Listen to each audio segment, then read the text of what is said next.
pada saat 2018 Desember kejadian tsunami Banten, Ustadz. Itu yang membuat saya kehilangan almarhum istri, kehilangan sahabat, almarhum A.A. Jimmy. Mustahil saya untuk, bisa dibilang mustahil untuk hidup pada saat saya ada di posisi itu.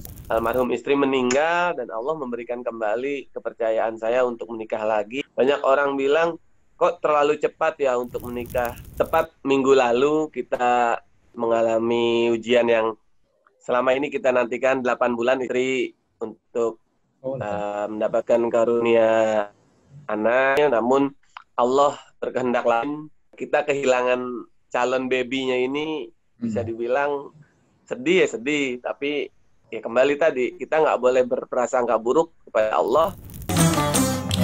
Assalamualaikum warahmatullahi wabarakatuh. Waalaikumsalam warahmatullahi wabarakatuh. Alhamdulillah rabbil alamin. Allahumma shalli ala Muhammad wa ala ali Muhammad. Rabbana zalamna anfusana wa illam taghfir lana wa tarhamna lanakunanna minal khasirin. Rabbi shrah li sadri wa yassir li amri wahlul 'uqdatam min lisani yafqahu qawli. Amin amin ya rabbal alamin. Apa kabar para sahabat Quran sekalian? Mudah-mudahan Allah memberikan keberkahan dan kesehatan buat kita semuanya. Dan episode kali ini Quran Inspiration kedatangan seorang artis, Mas Ade Jigo ya. Siap Ustadz. Assalamualaikum Ustadz. Waalaikumsalam warahmatullahi wabarakatuh. Apa kabar? Sehat? Alhamdulillah sehat Ustadz. Ustadz bagaimana kabarnya? Alhamdulillah. Gimana sekarang, lagi sibuk apa Mas Ade? Ya, karena sekarang lebih banyak di rumah Ustadz, jadi lebih ke konten YouTube sama bikin lagu Ustadz. Lagu apa tuh yang terbaru nih? Ya, kita kebetulan lagi bikin jingle untuk satu produk, yang kebetulan produk saya sendiri. Jadi ada satu produk pizza apa ya namanya, itu sedang viral juga, tapi kita bikin jinglenya dulu, lagunya belum. Produknya tentang apa itu? Makanan Ustadz, pizza. Oke. Nah, Mas Ade, biasanya kan kalau kita di dalam Quran Inspiration ini adalah kita mencoba untuk mengkaji Al-Quran ini. Tentunya kajiannya juga kita buat sesederhana mungkin.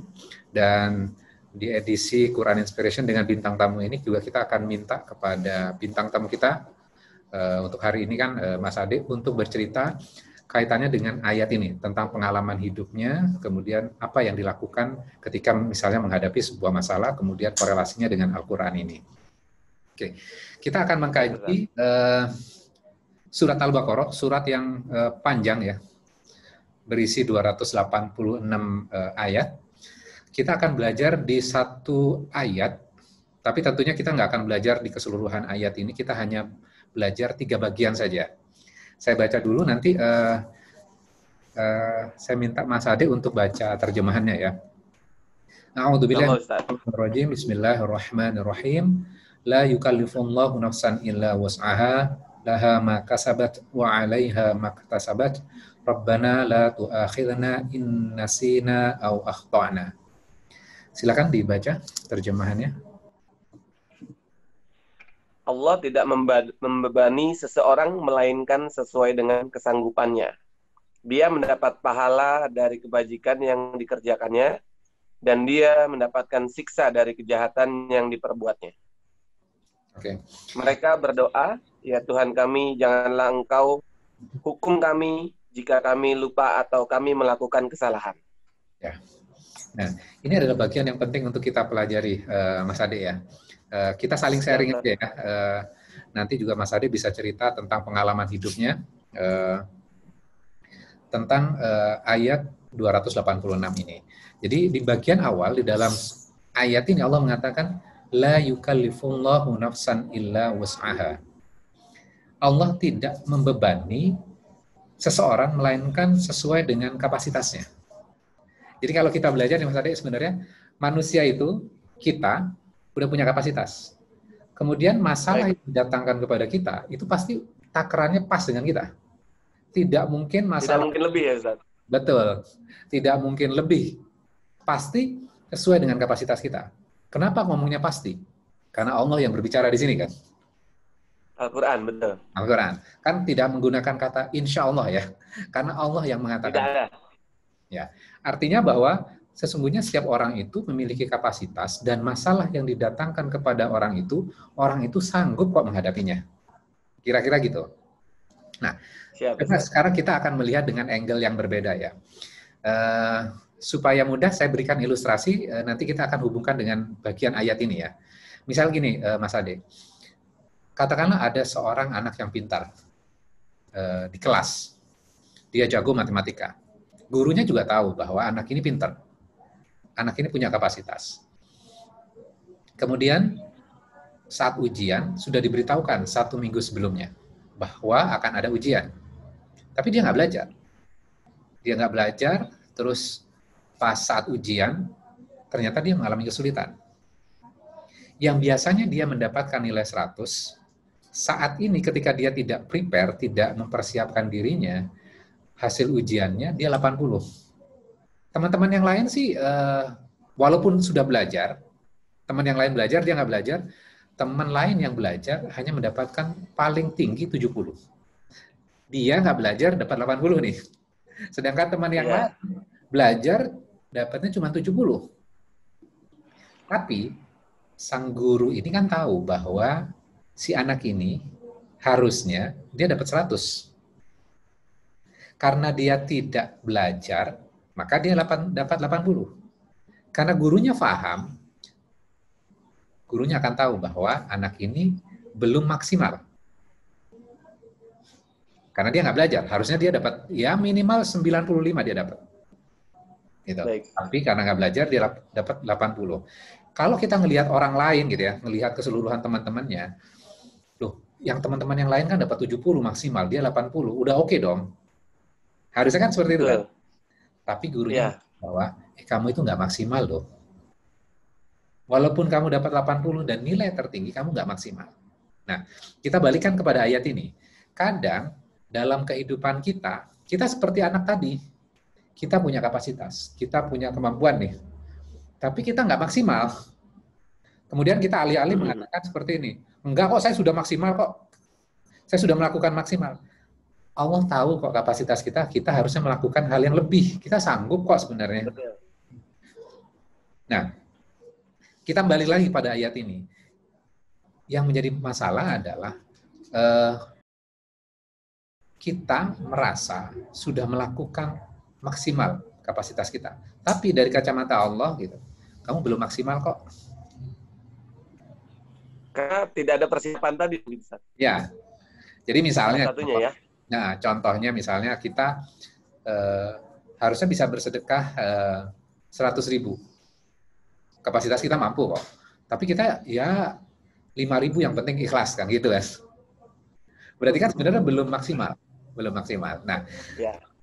ini ayat kan berarti powerful sekali bahwa kita oleh Allah diberikan kapasitas. Kemudian kita diberikan ujian.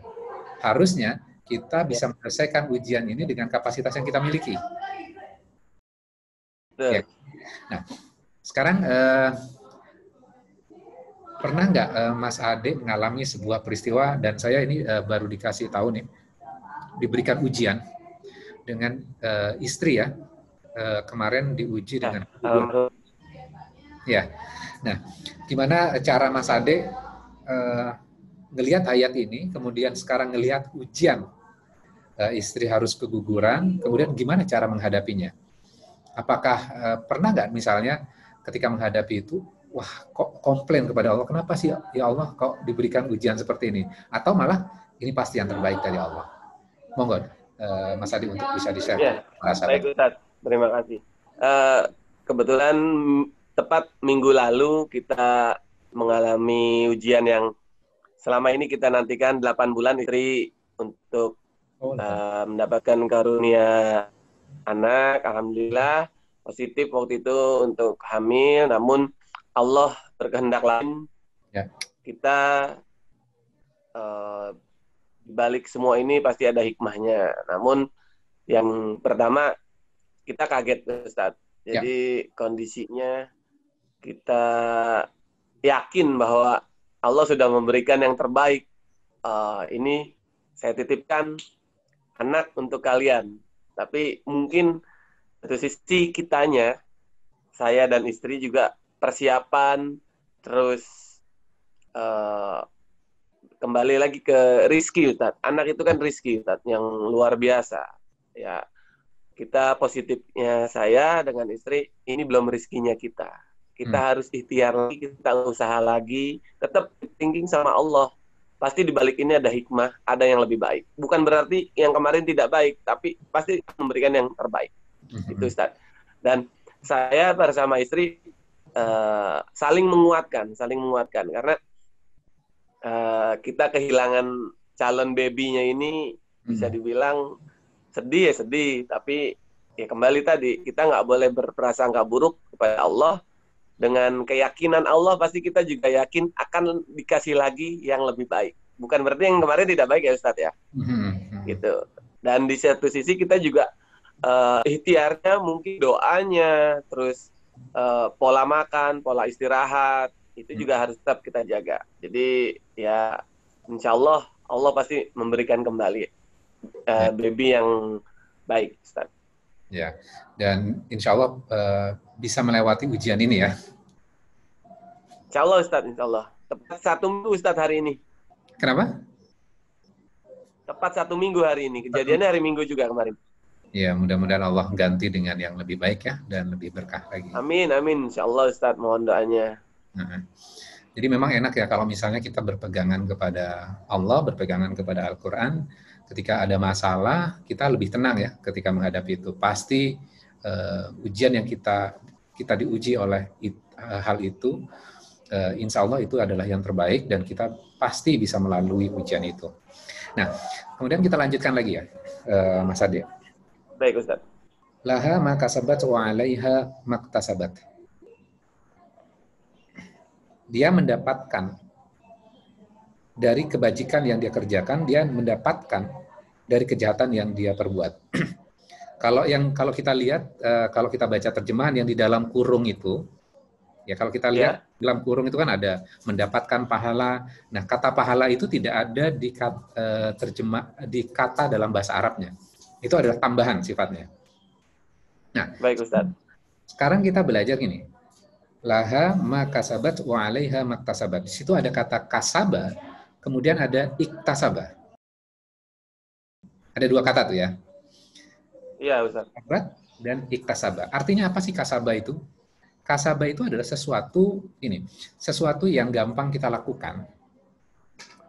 Sesuatu yang gampang kita lakukan dan hasilnya itu bagus dan nyaman. Worth it lah kalau dalam bahasa sekarang. Jadi tapi kita melakukannya mudah. Ya, sesuatu yang mudah kita lakukan dan kita mendapatkan hasilnya sesuatu yang menyenangkan buat kita, worth it buat kita. Kemudian kasaba adalah sesuatu yang sulit kita lakukan dan hasilnya nggak worth it, hasilnya nggak penting gitu loh. Ya, sudah sulit tapi hasilnya juga nggak baik gitu. Ya, nah di sini Allah mengatakan ketika engkau melakukan sesuatu yang gampang dan mudah dan hasilnya worth it itu sebenarnya kamu gampang kok melakukannya. Tapi sesuatu yang tidak baik, kamu sulit melakukannya. Dan hasilnya juga nggak bagus gitu loh. Contohnya misalnya gini. Ketika misalnya dalam hubungan keluarga ya, suami dan istri. Pilihannya adalah ketika kita setia dengan pasangan kita, itu adalah sesuatu yang gampang dilakukan. Dan hasilnya juga worth it.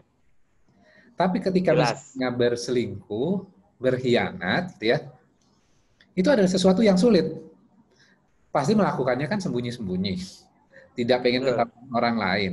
Dan ketika ketahuan orang lain, nanti di ending ya, gitu loh, pasti akan berantakan semuanya. Hasilnya kan nggak worth it. Betul. Ya. Jadi ayat ini mengatakan apa? Sesuatu yang Allah ridhoi itu sebenarnya gampang kamu lakukan. Dan kamu akan mendapatkan hasil yang menyenangkan. Tetapi ketika engkau melakukan keburukan, maka sebenarnya itu sulit dilakukan. Dan impact-nya juga tidak baik buat kamu. Betul, Ustaz. Nah, ayat ini kan luar biasa ya buat kita. Nah, Mas Ade bisa share nggak dalam pengalaman hidup ketika nggak harus saat ini ya, ketika dulu waktu masih muda gitu ya, ketika melakukan sesuatu yang buruk misalnya, rasanya nggak nyaman tuh.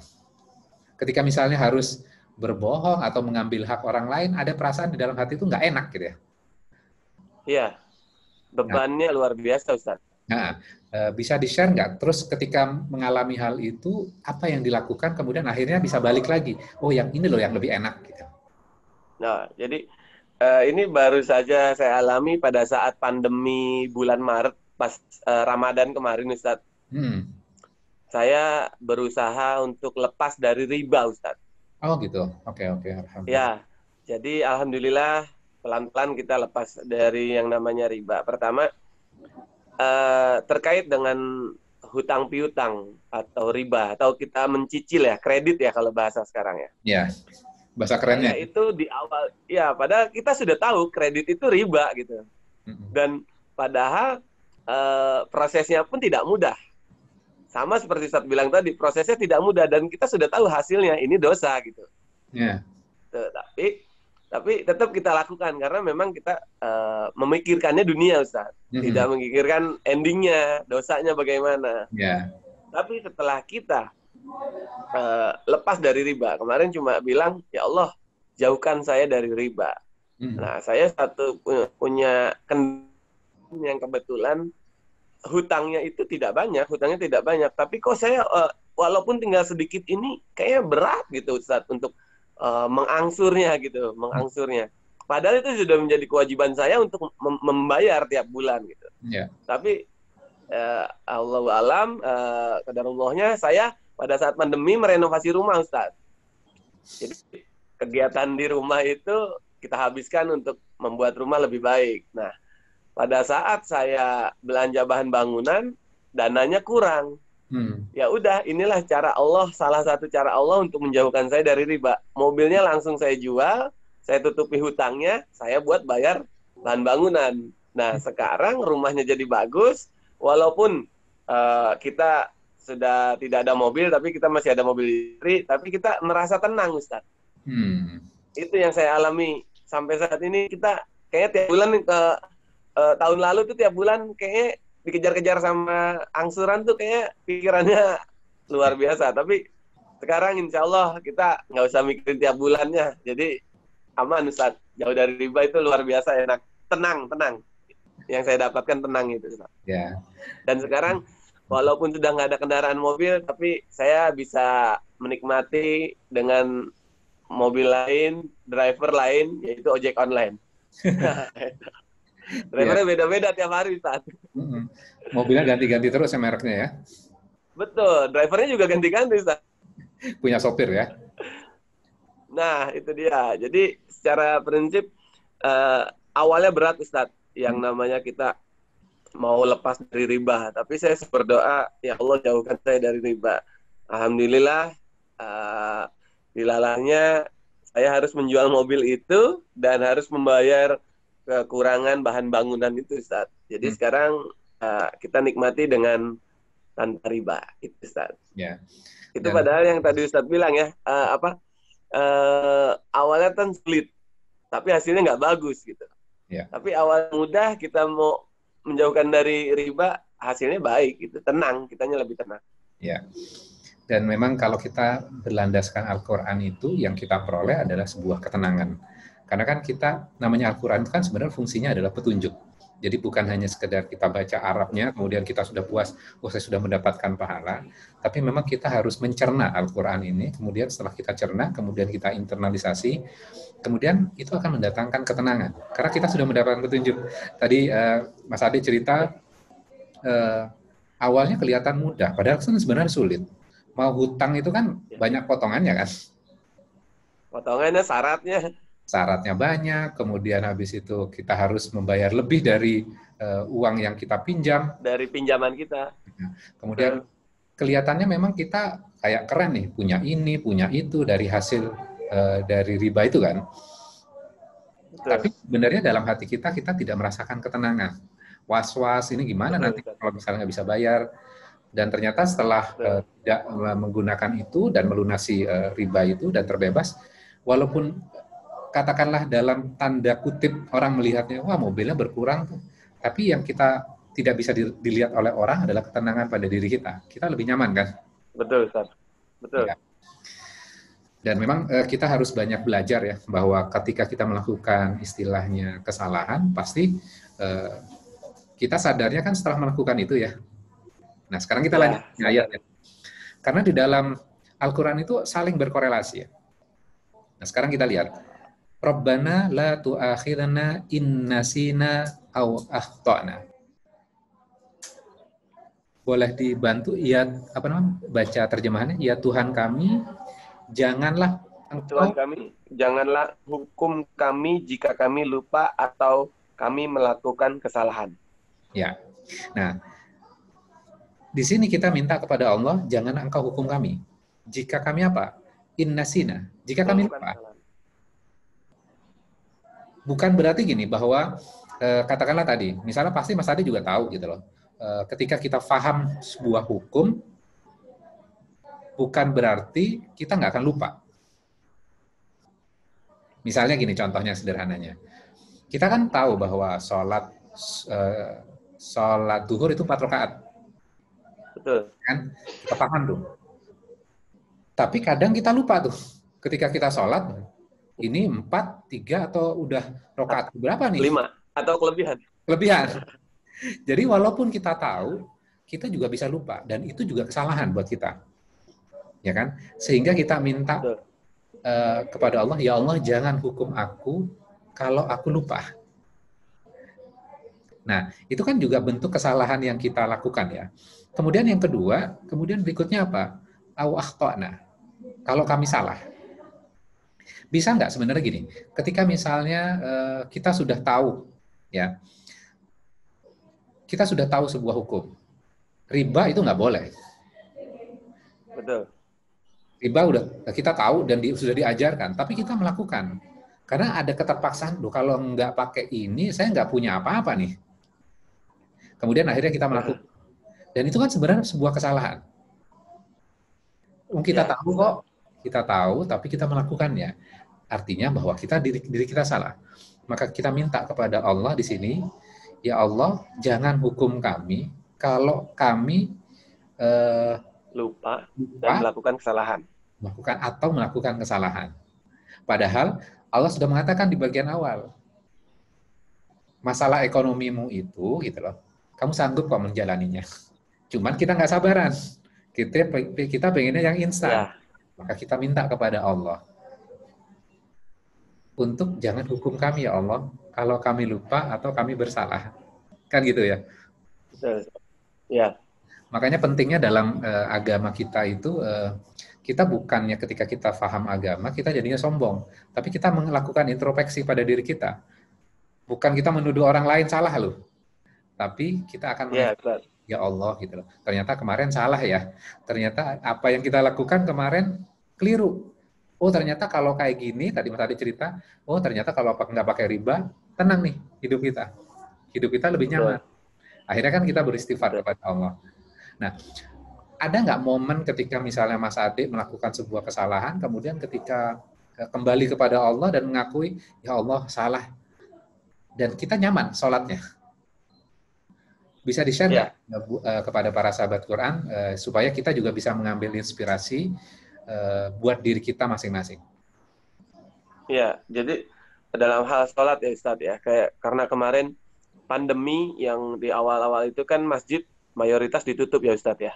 Ya. Kita mau melakukan sholat Jumat itu, awalnya saya nggak tahu kalau sholat Jumat bisa digantikan di rumah. Gitu. Jadi pada saat masjid ditutup, ya saya tidak melakukan sholat di rumah. Gitu. Setelah saya tahu dari beberapa guru-guru kita juga bisa dilakukan di rumah karena kondisi darurat. Jadi ya itu tadi, pada saat saya tidak sholat Jumat sekali itu menyesal dan langsung apa ya dia bilang saya pribadi kayaknya satu kali nggak sholat Jumat itu kayaknya ya langsung benar-benar merasakan kehilangan apa ya, momen yang luar biasa Ustadz. Jadi pada saat itu juga ya Allah ampuni saya ya Allah walaupun cuma satu kali gitu. Dan minggu depannya kita sudah melakukan sholat Jumat di rumah. Kan saya tahunya sholat Jumat itu berjamaah dan di masjid gitu Ustadz. Nah setelah awalnya saya nggak tahu ternyata bisa dilakukan sendiri dan di rumah Diganti gitu. sholat Setelah zuhurnya. tahu, uh-uh. Karena kondisinya kan darurat Ustadz dalam kondisi pandemi seperti ini. Nah, setelah saya tahu bisa dilakukan di rumah, ternyata nikmatnya, tenangnya juga sama dengan kita jamaah di masjid. Itu yang saya alami kemarin, Ustadz. Ya, memang rasa bersalah ketika kita tidak menjalankan agama itu menjadi penting. Kadang kan kita ada rasa bersalah, ada rasa takut ya. Ternyata rasa takut Ustadz. kalau misalnya kita belajar Islam, kenapa sih harus ada rasa takut? Kemudian ada neraka yang membuat kita takut. Ternyata rasa takut itu menjaga kita untuk melakukan kebaikan. Makanya kan rasa Betul. bersalah itu kan, tadi misalnya, waduh nggak sholat Jumat, kemudian nggak mengganti dengan sholat duhur di rumah misalnya. Ada rasa bersalah, Betul.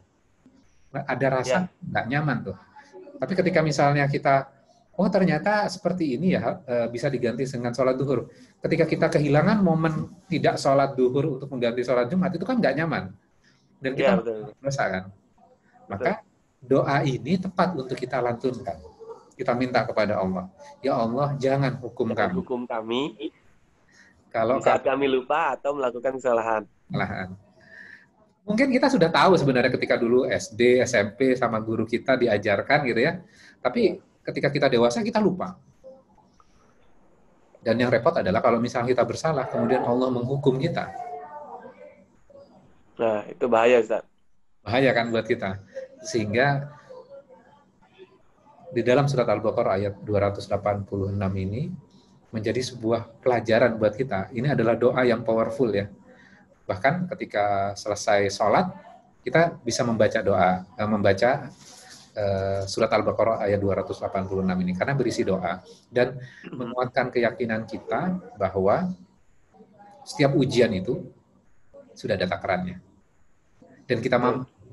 Yang menjadi problem adalah kadang-kadang kita membuat pikiran kita itu, wah ujian ini sulit buat kita nggak mampu melewatinya. Dengan pandemi seperti ini kita nggak dapatkan penghasilan, terus kita bisa hidup seperti apa? Akhirnya apa? Yang ada pada diri kita adalah komplain, komplain, dan komplain. Padahal ada kok jalur rezeki yang lain. Betul, Ustaz. Ceritain ada seorang di mana ya, di sebuah toko online ya. Dia jualan batik dan mempekerjakan banyak orang yang punya keterbatasan secara fisik. Jadi jualan baju batik dan dijual online. Ketika ada pandemi, kantor kan nggak banyak yang buka ya. Betul. Terus kawinan juga nggak banyak. Bahkan di stop dulu, betul. Orang berarti kan nggak konsumsi batik dong, nggak pakai batik. Nggak perlu ganti batik kan? Iya. Untuk datang ke kondangan, karena kondangannya nggak ada. Terus akhirnya dia berpikir, gimana cara menghidupi orang-orang yang memiliki keterbatasan fisik dan bisa menghidupi mereka. Kalau dia komplain, maka tidak ada solusi. Terus dia akhirnya berpikir akhirnya dia ganti bisnisnya. Jadi yang baju batik yang sudah jadi didiskon harganya murah dan habis stoknya. Akhirnya dia berpikir gimana bahan batik ini supaya bisa laku. Akhirnya dibuat masker. Karena pemerintah kan masker kain boleh. Akhirnya dibuatlah model masker dengan menggunakan kain dari bahan batik gitu. Dan akhirnya apa? Yang tadinya bisnisnya misalnya besarannya segini sebelum pandemi. Kemudian ketika ada pandemi ada penurunan karena dia diskon barangnya 50%, berarti ada penurunan. Betul. Kemudian dia ganti bisnisnya dengan membuat masker, bisnisnya jadi growth lagi. Jadi tumbuh. Jadi lebih besar daripada yang awal. Iya, betul, Ustaz. Jadi kalau bisa dibilang kita tuh suruh sabar dulu, Ustaz. Jadi jangan komplain dulu lah. Gitu, ya, nggak boleh berpikiran apapun ujiannya, tetap bersyukur, Ustaz. Kalau saya ya. Ya, betul. Gitu. Jadi bersyukur itu ketika musibah itu penting ya? Ya, Ustaz. Walaupun berat ya, Ustaz ya. Kehilangan itu berat. Tapi saya belajar dari sosok pernah baca bukunya Mas Eka Dewa Yoga ya. Motivator. Dia bilang kita boleh kehilangan harta, kita boleh kehilangan sahabat, kita boleh kehilangan keluarga, tapi kita tidak boleh kehilangan iman. Itu yang luar biasa. Karena kita nggak boleh kehilangan Allah. Jadi jangan sampai kita kehilangan Allah gitu. Ya. Itu saya lagi sedang belajar itu, Ustaz. Sama satu lagi mengingat yang tadi kesalahan lupa dan sebenarnya kita sudah tahu. Jadi saya banyak belajar juga dari guru-guru saya. Dia bilang, lebih baik kita tahu, eh, terus kita mau merubahnya, daripada kita udah tahu, tapi bodoh amat gitu. Bahasa saya, nggak, Ya, ya bodoh amat lah. Lebih baik kita tahu, tapi mau merubahnya. ya, Awalnya nggak tahu, terus kita mau merubahnya. Daripada kita tahu, tapi nggak apa-apa. karpe dewe, gitu. Nggak mau merubah gitu. Itu yang ngeri, Ustaz, sebenarnya. Ya, oke. Oke, kita masuk ke sesi berikutnya. Ini ada pertanyaan dari tim Quran Inspiration ya, yang disampaikan kepada kita. Pertanyaannya ke Mas Ade nih. Gimana kabar istri pasca keguguran? Hikmah apa yang bisa diambil dari peristiwa ini? Ya, alhamdulillah hari ini 4 hari minggu, 1 minggu kejadian keguguran kemarin, istri sudah pulih kembali dan kebetulan hari ini juga jadwalnya obat sudah habis gitu. Dan tetap kondisi apapun tadi saya sudah bilang, mau ujian, mau hadiah, mau musibah, mau kebahagiaan, tetap kita bersyukur dan tidak boleh berprasangka buruk terhadap Allah. Pasti Allah kasih yang terbaik. Walaupun kita sebagai manusia merasakan kesedihan itu manusiawi, tapi bagaimana cara kita menghilangkan kesedihan itu dengan bersyukur, dengan sabar, insya Allah diganti yang lebih baik. Itu. Ya. Nah, mungkin yang terakhir dari saya nih, Mas Ade. Tentunya kan perjalanan setiap orang, perjalanan religi setiap orang, perjalanan hijrah setiap orang berbeda-beda. Betul. Kapan kalau misalnya kapan peristiwanya dan momen apa yang membuat Mas Ade itu akhirnya ya udah deh saya lebih baik berpegang kepada agama. Pastinya kan ketika kita muda kan dulu juga ada bandelnya. Nah, Ya, momen masa apa, kelam, Ustaz. momen apa yang membuat kita itu istilahnya berbalik kemudian akhirnya kita ini saja yang saya pegang. Allah saja yang saya pegang. Ya. Monggo. Jadi bisa dibilang kapan waktu saya mau berhijrah. Jadi pada saat 2018 Desember kejadian tsunami Banten, Ustadz. Itu yang membuat saya kehilangan almarhum istri, kehilangan sahabat, almarhum A.A. Jimmy, dan kehilangan bisa dibilang harta juga, dompet, handphone, dan lain-lain itu kita kehilangan. Tapi kita tetap bersyukur, kita masih diberikan umur yang panjang sampai saat ini, dan banyak hikmah yang saya dapat pada saat mengalami kejadian tersebut, Ustaz. Jadi momen tsunami Banten itu membuat saya kuat untuk berpegangan sama Allah. Lebih yakin. Dan saya pada saat kejadian itu yakin kalau takdir itu ada, Ustaz. Sebelumnya saya nggak yakin. Jadi mau kondisi kita sehat, mau kondisi kita lagi sakit, pada saat kejadian itu ya mungkin bisa dibilang meninggal ya meninggal. Tapi mustahil saya untuk bisa dibilang mustahil untuk hidup pada saat saya ada di posisi itu, Ustaz. Tapi takdir berkata lain, saya masih diberikan panjang umur, saya masih diberikan kesehatan sampai saat ini. Jadi mulai kejadian itu saya sudah berpegang teguh pada Al-Quran, pada Allah. Udah, kita nggak usah berharap sama manusia, kita berharap sama Allah. Karena bisa dibilang untuk hidup itu mustahil pada saat itu. Itu, Ustaz. Jadi pada saat kejadian di dalam air itu cuma yang saya bisa baca, yang bisa saya ingat cuma istighfar, sholawat, syahadat, tasbih, sama takbir. Udah, nggak lain dari ucapan itu selalu saya ucapkan. Karena memang saya belum tahu doa pada saat mendapat musibah, cara menyelamatkannya bagaimana doanya. Saya nggak tahu. Jadi yang saya tahu ya cuma itu yang saya sebut. Jadi tahun 2018 Desember, Ustaz. Pada saat kejadian berarti bukan mengenang masalah yang sesuatu yang membuat kita trauma ya. Pada saat itu berarti ada dengan keluarga ada di sana ya? Ada, Ustaz. Alhamdulillah anak-anak saya juga selamat. Jadi yang meninggal kalau dari keluarga almarhum istri. Almarhum istri.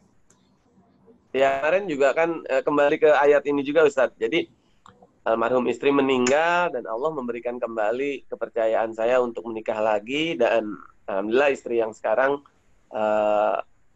Desember 2019 saya menikah, Ustaz. Jadi tepat kejadian 1 tahun. Jadi banyak orang bilang kok terlalu cepat ya untuk menikah. Tapi saya kembali kepada Allah bahwa jodoh itu rezeki Ustadz. Jadi ya namanya Allah memberikan rezeki, kenapa harus kita tolak kan gitu. Ya, ya. Gitu Ustadz. Oke, pelajaran yang terus anak-anak sekarang apa namanya bisa menjalani hidupnya dengan normal tanpa ada trauma di masa lalu? Ya, alhamdulillah anak-anak sekarang sudah seperti biasa, normal. Bahkan dia ingat kejadian itu dan dia tahu tsunami itu apa. Dan justru yang menguatkan saya anak-anak, Ustadz. Anak-anak saya kuat, masa orang tuanya lemah. Jadi saya harus lebih kuat, itu Ustadz. Oke, pelajaran yang sangat berarti. Mudah-mudahan kan tentunya ketika misalnya kita hanya sekedar tahu teori ya, belum menjalani dengan menghadapi ujian, pasti ujian setiap orang berbeda-beda ya. Dan yang paling penting adalah kita harus berpegang kepada Rob kita. Karena kadang-kadang Allah mendatangkan ujian itu supaya kita kembali kepada Allah. Namun yang terjadi kadang-kadang ketika diberikan ujian malah tidak taat kepada Allah dan Rasul-Nya. Nah, itu dia, Ustaz.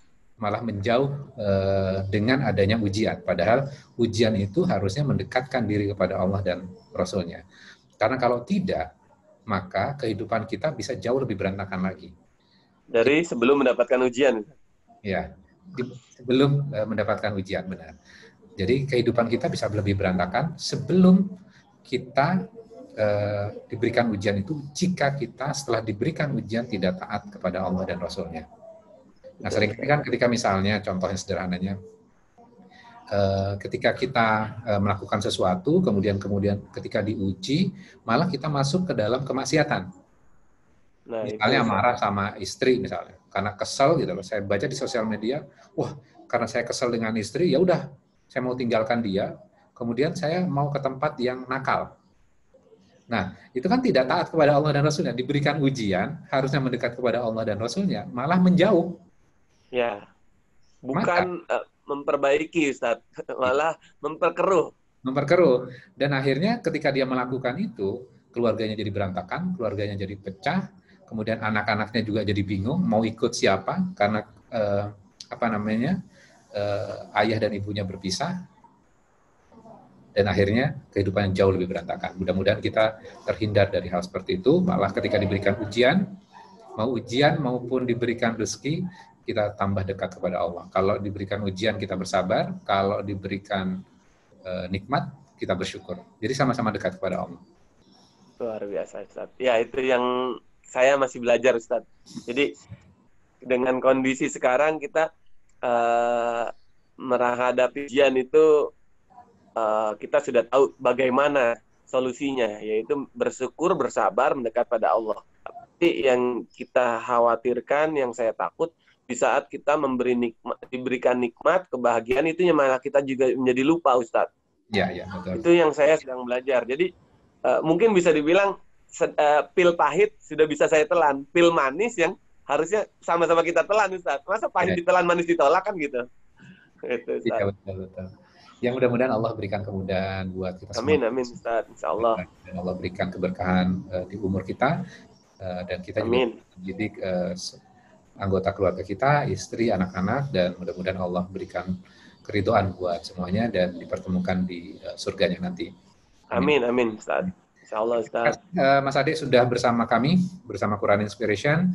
Sama-sama, Ustaz. Jazakallahu khair, Ustaz. Ilmunya luar biasa. Kita kebayang, baru satu ayat, itu 1 jam lebih. Kebayang nggak satu Al-Quran ini? Berapa tahun kita untuk kajian? Iya. Luar biasa, Ustaz. Kita nikmatin saja kebersamaan kita dengan Al-Qurannya ya. Insya Allah, Ustaz. Insya Allah. Dan kebetulan kan saya dari pandemi kemarin, kajian tiap subuh juga berjalan. Terus pelan-pelan saya nyicil lagi, Ustaz, dari ulang lagi. Dan surat Al-Baqarah ini sebenarnya kurang 2 halaman lagi, Ustaz, untuk habis kemarin. Jadi ngulang lagi, diingatkan sama Ustaz, oh berarti saya harus menyelesaikan juz 3 ini, Ustaz. Ya. Terima kasih banyak, Ustaz, ilmunya luar biasa. Mohon maaf kalau baru bisa silaturahmi, Ustaz, walaupun lewat Zoom ya. Iya, insya Allah nanti kita bertemu ya. Insyaallah Ustadz, sehat-sehat Ustadz, keluarga, dan selalu istiqomah di dakwah bersama Zoom-nya ini. Insyaallah saya ngikutin Ustadz, walaupun saya bukan bintang tamu Ustadz. Terima kasih atas doanya. Mudah-mudahan Allah kabulkan semuanya. Barakallah. Dan Amin, amin. para sahabat Quran sekalian, terima kasih sudah menyaksikan program Quran Inspiration, dan mudah-mudahan kita terus bisa bersama dengan Al-Quran. Bukan masalahnya kita kesulitan ketika kita membaca Al-Quran. Kadang orang komplain, kadang orang mengeluh, kok saya menghafalkan atau membaca Al-Quran kok nggak sabar. Yang paling penting adalah kebersamaan kita dengan Al-Quran. Itu yang Allah inginkan. Kalau misalnya kita mengalami kesulitan, nikmati kesulitan itu. Insya Allah, Allah akan memberikan kemudahan kepada kita. Jadi jangan berputus atas rahmatnya Allah. Demikian, kita tutup dengan doa kafaratul majelis. Subhanakallahumma wa bihamdika asyhadu an la ilaha illa anta astaghfiruka wa atubu ilaik. Mohon maaf jika ada yang kurang berkenan. Wabillahi taufiq wal hidayah. Wassalamualaikum warahmatullahi wabarakatuh. Waalaikumsalam warahmatullahi wabarakatuh.